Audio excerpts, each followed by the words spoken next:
going on, ladies and gentlemen? Welcome back to Cyber Realm. So, as the title of the video suggests, I'm going to be introducing a new game to you guys on this channel. And don't worry, SAO fans, I will be doing that SAO appreciation stream before SAOMD completely closes down. Further details is going to be posted on my social media, which is most likely going to be on Twitter. So, stay forward to that. Stay tuned for that. I can't English today. Anyways, let's forget about that. Talk about our new game. And for all of you who's seen this game, you may have heard of it, you may have played it. There's actually an anime dedicated to this game as well. But the game is called Princess Connect Redive. Let's jump into it. So, why am I introducing this game to you guys? Well, first of all, this game is fairly easy to pick up. There's no confusing menus, nothing too ridiculously tough for you to understand. Most of the mechanics are fairly simple to understand. It's just one of those turn-based action games, except it's real-time strategy. So, now that doesn't make any sense. It's more like real-time turn-based games. I don't know if there's a name for that, but anyways, you get what I'm saying. So let's jump into a little demonstration for you guys. I'm going to go into quest, and you can see that the menus are fairly simple. We have home, character, story, quest, guild house, gacha, and menu. So anything that you're looking for will most likely be in this portion. But let's just go in the quest and show you the gameplay first, since everybody's probably curious about that. So the gameplay is fairly simple. You pick a level, click start. Now you pick out your team. Based on the characters you have, they are split into front, middle, and back. So that is, of course, the position that they play in. Keep in mind that just because they're in the front doesn't necessarily mean they will always be in the front. Some front characters prefer to be in front of others, so the order really does depend on the characters. Once you get your team set up, like beautifully like this, click on Begin Battle, and off they go. So, the battle sequence is fairly nicely animated. No CGI, or sorry, none of the CGI stuff, pretty nicely animated if I say so myself, and it's running fairly smooth. Though I am using an S20, so I'm not quite sure how this works in lower end phones. I don't mean that as an insult. I'm sorry to anyone that I've offended. But anyways, moving on to the actual gameplay itself. So characters themselves, well, I'm actually using auto right now, but characters themselves have an HP bar and an MP bar. Simple enough. When the MP gauge charges to full, they unleash their special, like what Makoto just did here. And Makoto is the wolf girl with the great sword. So yeah, the battle runs fairly easily on its own. You can build your team around tankiness, burst, basically try out different characters, their combinations, their skills, and make yourself an optimal team. Other than that, there's not much to talk about. See, it's very easy to pick up, doesn't take too long to get the hang of it. And now, after this battle is over, we're going to go ahead and talk about how we can enhance our characters, how to get stronger in this game, and how to be one of the best. Let's go. Alrighty, we're back in the main menu. So, characters, being a gacha game, you can probably already expect that this is going to be pretty tough, right? You're going to need new characters to advance the story. You're going to need the better characters to go even better and above and beyond what everybody has. No. No, you don't.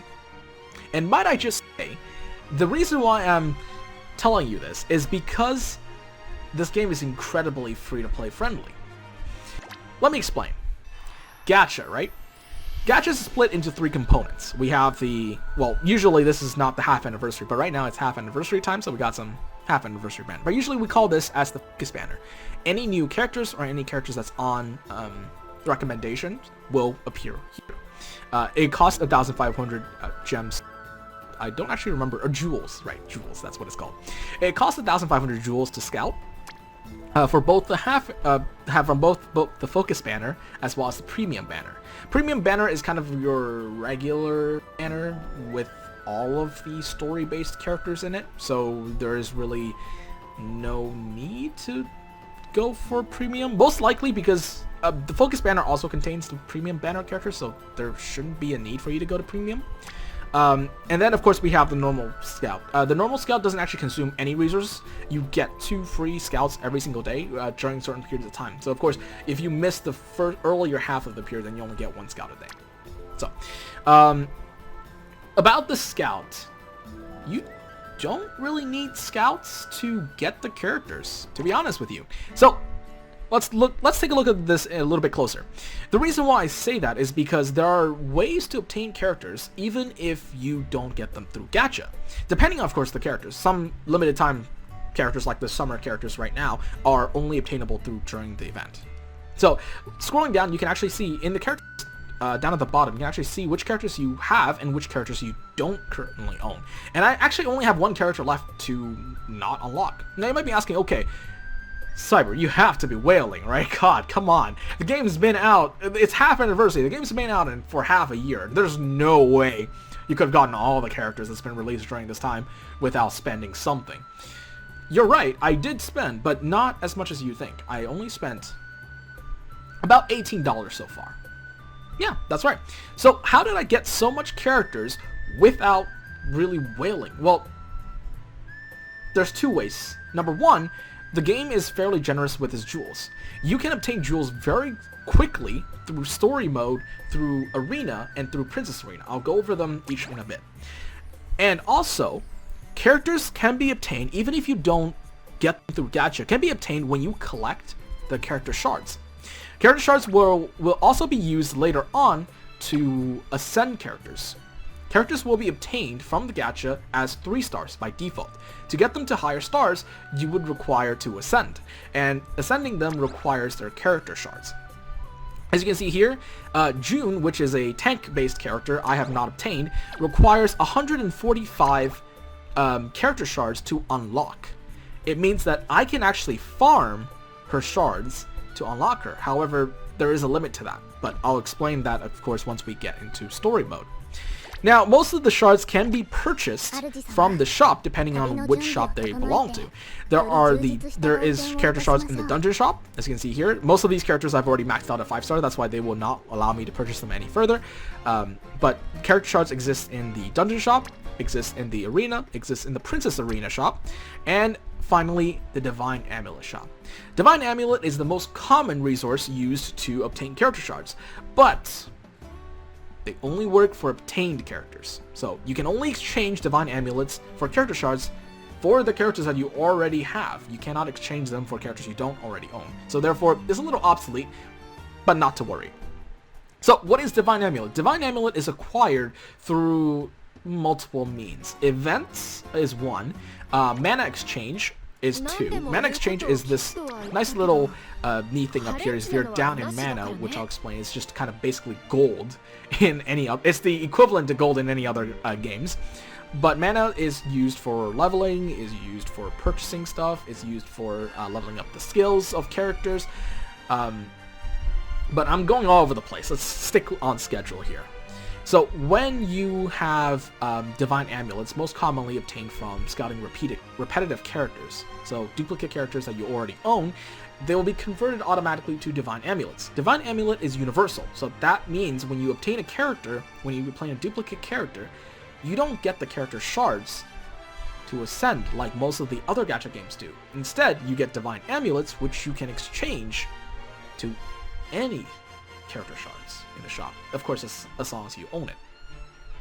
This is nice for us because if anyone's ever played, any Gacha games, especially Genshin, you'd have to scout the same character again to unlock their constellations.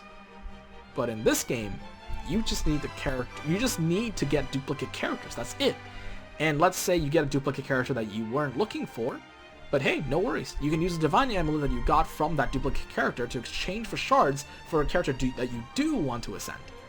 Simple enough. It's almost like the Fire Elemental crystals and those evolution materials back in... not evolution materials.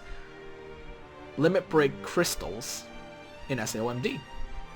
Perfect. Except it's even more universal than that, because the one in SAOMD requires an element. This one doesn't even need that. Now, let's talk about how you can get stronger in this game. So, to get stronger, number one, you gotta level your player. And I don't mean your characters, I mean your actual player level, because your characters can only level as high as your player level.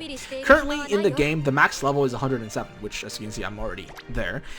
It doesn't take much to keep up with the level caps. Every time they raise it, I can pretty much reach that level cap within 2 weeks. No, not even a week.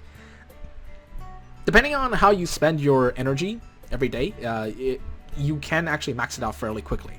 Now, the characters can upgrade through 4 different means. Number 1 is ascending, like what I just talked about. When you get enough character shards, you can ascend them to go to the next star, which of course makes them stronger, raise their stats. The second way is upgrading their skills. Only go as high as the character level, which is of course equivalent to your player level. So, skills, definitely important. If you don't upgrade them, they don't do damage. Next, level up. Probably the most common thing. I don't explain it. Stats up, you know, more HP, more damage, all that, all the good stuff. And finally, equipments. So this is like one of those gear collection games where if you collect an entire set for that specific rank, you can rank up. And this is actually important because if you don't rank up, your skills stays in the locked state. So at rank 1 equipments, you will get only your special, which is your Union Burst. At rank 4 and at rank 2 and rank 4, you unlock your 2 other skills. And at rank 7, you unlock your EX skill, which is like a passive buff to a certain stat. So it's important to rank up. Naturally, some equipments are only applicable when you traverse through the adventure enough. So basically, it puts kind of a limit to how high up your character can get. As your player progresses through the story, there will be more equipments that is available to you. So story becomes not just a matter of fact a way of getting gems, but it's also a way of maintaining the purpose to revisit certain stages to collect the equipment necessary to upgrade your character. Though no need to worry, once you get to a certain point, the equipments come to you fairly easily. Especially when it comes to events, there are events that can give you a lot of low tier gear very, very quickly. Another thing to get stronger is, and I must throw a plug in here, but join a clan. Because a clan can provide you with the equipments that you lack by requesting for a shard. As you can see here, you can request a certain type of equipment that you're lacking in, and the rest of us can fill it in for you if we have a surplus of that amount. And another thing is the clan also have a monthly clan battle. The clan battle is essentially a way for the game to promote cooperation of players. So you go off with your guild to attack these bosses, these chains of bosses, and the damage you deal and the number of bosses you defeat will tally up to the final reward. And might I say, the reward is pretty sweet. I mean, for the record, we achieved, with only 4 active members, a rank above 2,500. So we ranked 2,326 in July. Now, the reward hasn't actually came in yet. For some reason, the reward does take a while to get to us, but as you can see here, by reaching between 1,501 to 3,000, or 1,501 to 3,000, we get a reward of 2,500 gems. That is more than 1.5 of a multi-scale. Pretty good. Not only that, but you can also obtain the gems fairly quickly from just doing quests. Quests alone give you a ton of gems, and also you unlock story. Story are these little segments of animated shorts where you can just simply watch them if to your enjoyment, skip them if you don't want to bother with it, and collect the gems and rewards. It's like another bonus way of getting rewards. Now, I do want to mention that this game is fairly constrained on what you can do in a day. There is such a gauge resource such as energy. If you use up, or sorry, not energy, stamina. If you use up all your stamina a day, then you're going to have to wait. Unless you want to spend some of your currency on refilling your stamina, which, might I say, that escalates in price the more you purchase in a day. So you can purchase about the first 3 for 40 jewels each, and then starting from there, it's like 60, 80, 100, 120. It gets more and more expensive. The reason why I know the price is because I bought it. When I was in the middle of a rank up spree, I had spent my jewels there. Anyways, so that is the general rundown on the most of the game itself. You can also, of course, decorate your little house in your guild hall. guild house, which, if you don't know about the background of the game, it's about building a guild and this group of adventurers kind of going through their lives and meeting new people, and that's kind of the premise of the game. So you have a guild house you can decorate, place your characters inside, raise their affection level, such and so forth, unlock more stories, which equates to jewels. So that is actually fairly good. Okay, that pretty much covers or sums up the premise of the game. There are a few more things which I want to talk about, such as the Grotto, which is a daily dungeon-like event here where you can actually obtain XP potions to level up your characters and manas to obtain, of course, a bountiful amount of mana. These levels will unlock. You start off as level 1, and the levels unlock as you progress through story. Again, it's kind of pushing you to progress story. That's kind of the way it works. And you have Dungeon, which is... Actually, I shouldn't really call this the Grotto the dungeon, because this is the dungeon. The dungeon is basically a series of battle that you have to go through. Of course, this is the highest difficulty one. It's a series of battles that you go through, and each battle grants you some reward of some kind. It could be equipment, it could be most definitely mana, and these dungeon coins, which I showed earlier, can purchase either equipment or character shards. Very important. And then we have Battle Arena and Princess Arena. Battle Arena is the first one you unlock. You fight against other players, PvP, you pick your team, go up against theirs. Nothing is hidden. You can actually see the characters. Who is this to put a level 1 once? Don't mind if I do. Hey, you know what? If they've reached the top and they want to give me their spot, I don't mind. I'll take that. But anyways, that is that is Battle Arena right there. Obviously not this easy. Most people don't put a level 1 character there just for you to completely demolish. But you can climb the arena based on your rank, and this actually gives you reward based on how high you climb. Of course, it's very bountiful. Based on your best rank, of course, my best rank is 131, so if I actually break that limit, if I go beyond rank 131, I can actually get rewards based on my best rank. As you can see here, you get rewards like 5 gems between 101 to 200, and they don't mean that you only get 5 gems for being within that range. No, that's 5 gems per rank you climb within that range. So if you're going from, let's say, rank 200 to rank 150, you get 250 gems. So very lucrative if you go through the arena. It's actually fairly easy to climb, especially if you're in the lower ranks. So when you start out this game and just get your equipments together, quickly climb the ranks, you get a bunch of items. And I want to mention this right now because the arena ranks is about to reset.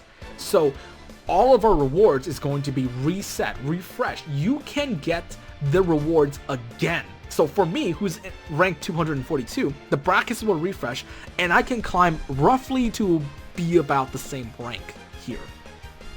And that would mean that I'll be able to collect all of the gems up to this point. I would safely say somewhere around 8,000 gems. That's pretty good.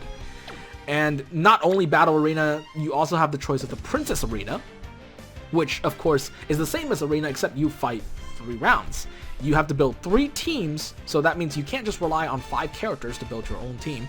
You have to build up to 15 characters, maybe even more, and create your 3 teams around the same arena style and take on other opponents. Once you reach above rank 1000, your opponents actually hides their third party, or the game hides your opponent's third party. So in my opinion, I believe in Princess Arena, if you are a player here already, I believe that in terms of importance, your party 2 is the most important, because you fight the second round no matter if you win or lose the first round. And your first round is the second most important because you at least know what your opponent's team looks like on the first round. The third round is a mystery, so don't even try to go there. You can't counter your opponents on the third round. So that's what I mean. There's a lot of ways to get jewels, which is the currency in this game, and there's a lot of ways to get characters that you don't have to pay for. So this is a very free-to-play friendly game. There's a limited access in the game, or a limited amount of things you can do in a day, so you don't have to grind your life away on this game.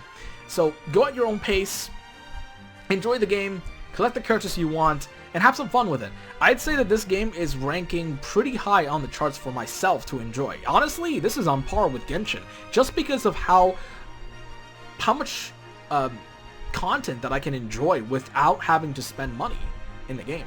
So I highly recommend it to anyone to start as soon as possible if you're planning to, and give it a try yourself. If you would like to join a clan, I'd like to advertise myself, of course, with the clan OurHa. So if you are interested in joining a clan when you start the game, feel free to sign up for OurHa. Let me know. We also have a Discord channel specifically made for OurHa. I'm the owner there, and I'm actually more active there than I'm actually on my own channel, because I talk a lot more about strategies and things there. But yeah, feel free to join us there. The link is down in the description below. And that's going to wrap it up for this video. I've already been talking for way too long, so I think that's everything. I don't have anything else to say. So, hope you guys have a great day/night, wherever you are in the part of the world, and I will see you in the next video. Bye-bye!